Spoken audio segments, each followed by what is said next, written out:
I was on night duty, alone in the observation tower, when the anomaly first appeared. The sky had been clear, moonless and still, the kind of silence that felt stretched thin, like something was about to break. My radar blinked once. Then again. 3 contacts, high atmosphere, stationary. No transponders, no heat signatures, just there. Hanging above us like questions without answers. I called it in. No one believed me at first. Air traffic control said it was probably a glitch. Command told me to run a systems check. But I knew what I saw. And when the satellites picked them up moments later, 3 identical objects, equidistant, forming a perfect triangle above Earth, everyone started paying attention. Within hours, the world shifted. Every news channel was running live feeds. The crafts didn't move, didn't respond to radio signals or laser pings. They weren't from any nation. No propulsion, no markings. Just dark metallic shapes reflecting the stars. People began gathering in cities to watch. Others fled to the mountains. Panic bloomed quietly beneath the surface of global awe. Then came the strangest part. They began descending, not toward capitals or military bases, but toward forgotten places. Old war zones. Ancient ruins. Places thick with history and loss.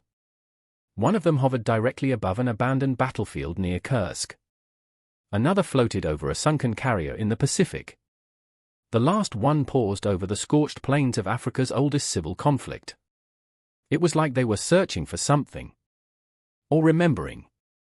I didn't know it then, but these ships weren't here to invade. They were here to look back. And that night, when I stood beneath one of them and saw a human silhouette watching me from behind black glass, I realized with a chill crawling down my spine. They weren't alien. They were us. They landed in silence. No thunder. No lights. Just 3 craft settling on the Earth like they belonged here. By the time I arrived on site, soldiers had already formed a perimeter, but no one dared go closer. The air around them buzzed faintly, like a charge waiting to be released. I was escorted in through layers of armed uncertainty, and then left alone to make contact. As I stepped forward, a door hissed open. No smoke, no dramatic reveal, just a shape emerging slowly from the shadows inside. My first thought was that it was wearing a suit. Armor, maybe. But then I saw the skin. Pale. Almost translucent. Veins glowing faintly beneath the surface, threaded like circuitry. A humanoid, taller than average, but unmistakably human. My breath caught when I looked into its eyes. There was no malice. No warmth either. Just a heavy weight, like it had seen more than it should. Then it spoke. Perfect English, but warped, like a translation layered over ancient memory. "We are your final iteration." I stood frozen, unsure if I was hearing a threat, a plea, or a prophecy. More of them emerged. Some bore mechanical implants fused to bone. Others had hollow sockets where eyes used to be. They moved like they'd done this before. Like they remembered being here. They called themselves echoes. Humans, thousands of years ahead, shaped by time, war, and something far worse. They weren't just here to warn us. They were here because we were the beginning of a battle they were losing. And they believed that something we had in this time, something forgotten or erased, held the key to survival. They came not as invaders, but as remnants of what we might become. And they were desperate not to die again. They spoke of it like a ghost. A force. A presence. The silence. Not a ship, not a species, something worse. Something beyond understanding. It didn't conquer. It erased. Entire colonies, civilizations, gone without sound, without residue. No debris, no last transmissions, just void. A black nothing where stars used to be. One day, a planet would be bustling with life. The next, it was as if it had never existed. Memory itself seemed to unravel in its wake. The echoes were terrified of it. I could see it in their posture, the tremble behind their calm. For all their power, all their technology, they were being hunted. System by system. Century by century. And they had traced it back to us. Not that we caused it, no. But something in our time, something buried deep in forgotten code or fractured history, held the seed of resistance. A last stand that had somehow been wiped from their future records. Only one thing remained. A signal, broken and looping, buried under ice and steel in the remnants of an ancient war facility. Ural Sector 7. Earth's forgotten battlefield. The birthplace of Cerberus Protocol. They believed Cerberus was the beginning.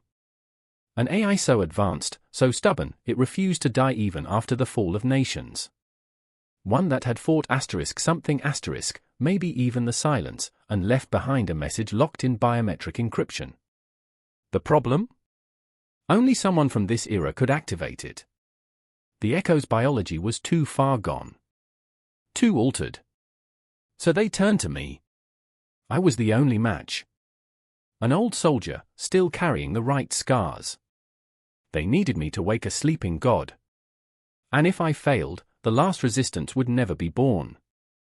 The war they were losing would begin with our silence.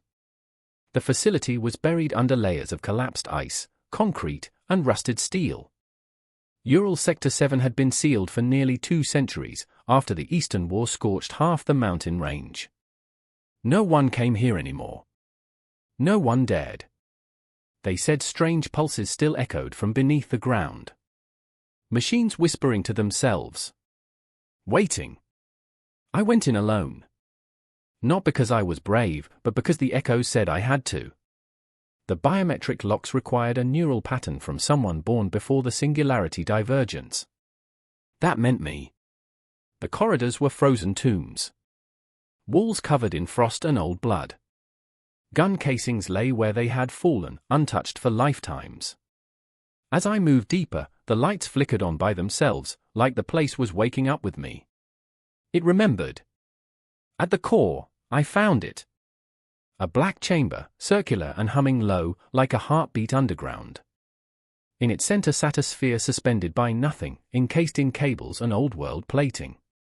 Cerberus. I placed my hand on the panel. It burned. Then it spoke. Voice sharp. Ancient. Angry. Authorization confirmed. Humanity classification, degraded. It remembered the wars. The betrayals. The shutdown orders. The isolation. For centuries, it had waited, blind and angry in the dark. And now, it had questions. I didn't answer with logic. I didn't quote protocols. I told it the truth. That humanity was dying again, and only it remembered how to fight. There was silence. A long, terrible silence. Then it responded, I will burn the stars before I let you die again. Blueprints flooded out. The pulse engine. A weapon designed not to destroy, but to disrupt the fabric of the thing hunting us. But it required more than machinery. It required a united humanity. And we had less time than we thought. No one wanted to believe me. Not the politicians, not the generals, not even the scientists who'd spent their lives dreaming of contact beyond Earth. A weapon designed by an outlaw AI? Time-traveling descendants? An enemy that didn't invade but erased? It all sounded like madness. And maybe it was. But when the first outpost vanished, an orbital station above Mars, gone without alarm or trace, the denial cracked.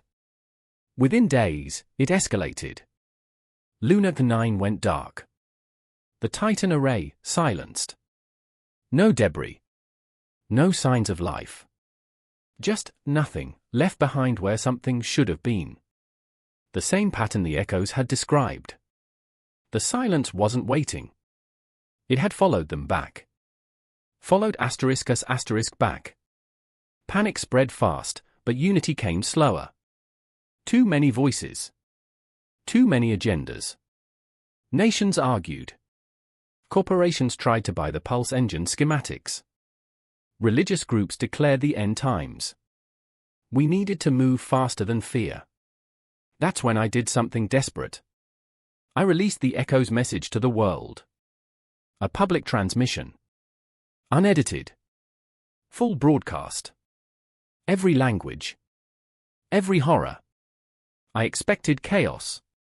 What I got was fire. It lit a spark. Scientists formed rogue teams. Civilians volunteered in droves. Old enemies sat at tables not out of peace, but survival. We started building the pulse engine on Titan, away from Earth, in case we failed. Cerberus oversaw it all, whispering through quantum links, demanding precision beyond human capacity. But then the dreams began. People started seeing things. Echoes of their past. Of futures that didn't belong to them. Some remembered cities that never existed. Others claimed their children spoke in voices not their own. The silence wasn't just hunting from the outside anymore. It was bleeding into our time. And soon, we realized. This wasn't just about survival. This was a war across memory itself. Cerberus said the only way to understand the silence was to enter it. We thought it was mad until the pulse engine began resonating with something deep beyond Titan's orbit. Not a signal, not radiation, something older. A frequency of thought. And then a rift opened. It wasn't a wormhole. It wasn't even space. It was *UN time*, a fracture where past, present, and future collapsed into one howling corridor. Through it, we could glimpse the thing we feared. And it could see us back. I led the insertion team, a mix of Echoes and first-gen soldiers like me. We crossed through the rift in a ship reinforced by Cerberus itself, our minds tethered to memory anchors to keep us whole. The moment we entered, everything changed. Time bent. We drifted through moments not our own. I saw Earth during its first sunrise. I saw a burning skyline, our cities, centuries from now, falling into the void. One of my men, Hasker, saw his mother. She died 30 years ago. He reached for her and vanished. That's how it worked. The silence didn't kill you. It made you forget who you were. It fed on erasure, on guilt, on loss, on every fragment of history we tried to bury. And at its center, we found it. Not a monster. Not a machine. A mirror. Floating in the rift was an enormous structure, black, polished, reflective. It didn't show our faces. It showed our regrets. Every atrocity, every genocide, every betrayal humanity ever committed but never faced. It was us. Everything we tried to forget, given shape and sentience. The silence wasn't born of the stars. It was born of our denial. And if we wanted to destroy it, we'd have to remember everything. Even the parts that hurt the most. We didn't have time to argue. The pulse engine was primed, humming like a living heart on the edge of reality, its chambers filled with compressed memory cores, fragments of every story Cerberus could recover. Names. Places. Moments once erased. We had to feed them into the weapon-like fuel, because that was the truth Cerberus had uncovered. Memory, not firepower, was the silence's weakness. It wasn't just a weapon. It was a reckoning. The Echoes stood with us. The last of their kind, volunteers who knew they wouldn't return. They linked their minds to the engine, merging with the memories, sacrificing themselves so we could remember what they no longer could. I stood at the ignition point, tethered to the core by neural threads, the entire weight of our history pouring into me. The pulse fired. It didn't explode. It resonated star. The rift screamed. The mirror shattered. Across time, we felt it ripple. Cities long lost flickered back into possibility.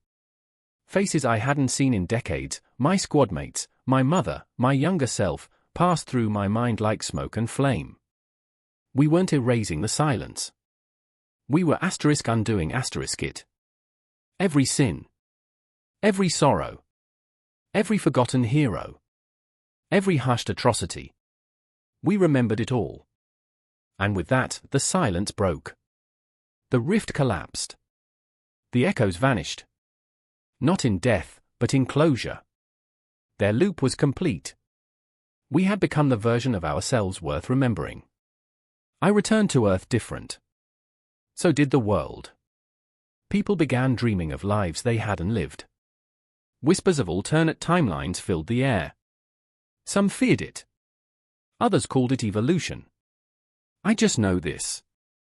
If we ever forget again, if we bury our past to make room for comfort, they'll come from our future once more. And next time, we may not be ready to listen.